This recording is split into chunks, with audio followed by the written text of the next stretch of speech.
Good morning, my friends. Today, I invite you to consider the notion of going with the flow, not in a passive drifting sense, but in a dynamic, responsive alignment with the ever unfolding reality around us. This is a core principle of a theological framework that sees God as intimately involved in the world's becoming. Imagine, if you will, a river. It begins as a tiny trickle, gathering momentum as it descends the mountainside.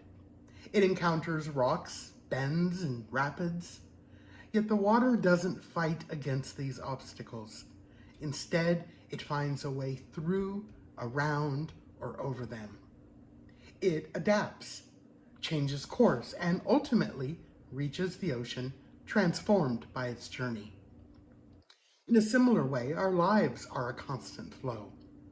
We are born into a world already in motion, a universe expanding and evolving. We experience joys, sorrows, challenges, and triumphs. Like the river, we can resist these currents, creating turbulence and stress, or we can learn to flow with them, finding resilience and growth.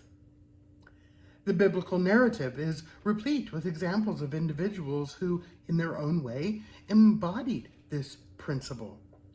Consider the myth of Noah.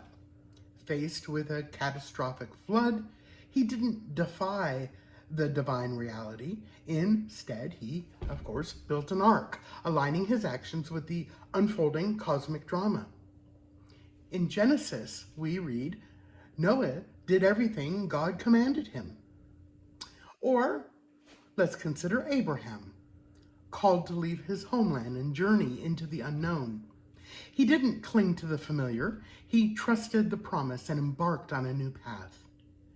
The 11th chapter of Hebrews reminded us this morning not only of Abraham and Noah, but others as well.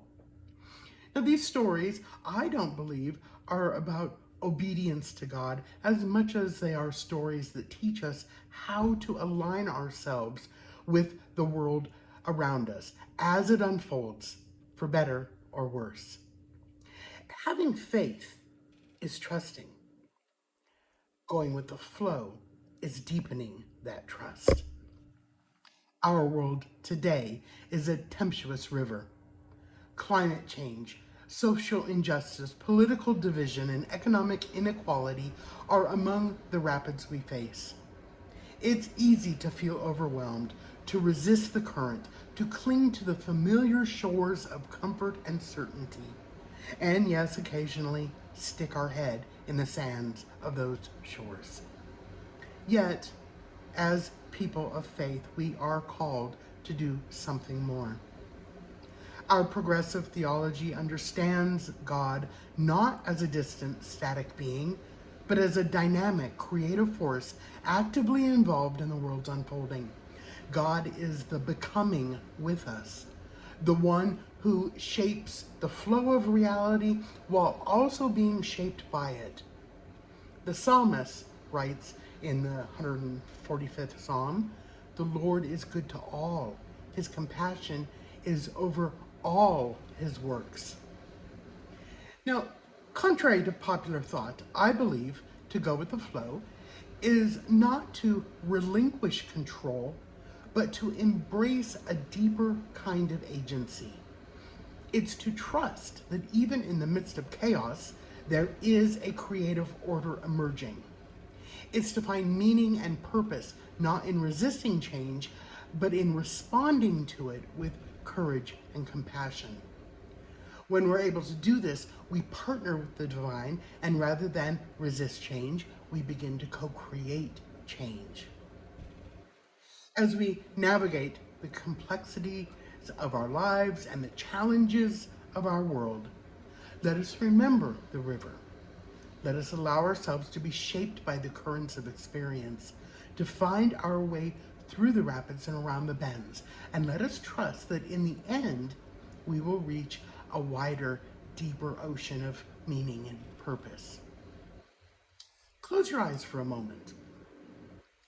No, really, go ahead and close them. Now, imagine living into the flow of God's love, becoming living streams of peace, justice, and hope in a world parched by division, inequality, violence, and despair. What does that look like? What does that feel like? See yourself as a catalyst for healing, a bridge across divides, and a beacon of light in a world grappling with so much. How are you accomplishing that without resisting? How are the waters around you widening, deepening?